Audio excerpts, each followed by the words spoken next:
Hi, welcome back guys. Today we are talking about how to show all the sheet formulas in Excel. Why would you want to know how to show all the sheet formulas in Excel? Well, maybe you have a big table and will want to see all the formulas into it. So today I am going to show you all the sheet formulas in Excel. Okay, here is our formula in the table. Our target. Okay, remember the symbol because we are going to use it. It's our there next to number 1. Okay, let's press Ctrl and the symbol. Now all the entire sheet convert into formulas so you can see what you want and go back by the same way. Ctrl and the symbol. That easy.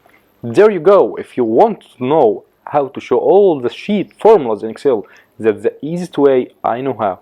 If you know another way to do it, leave a comment below. Be sure to subscribe for more videos.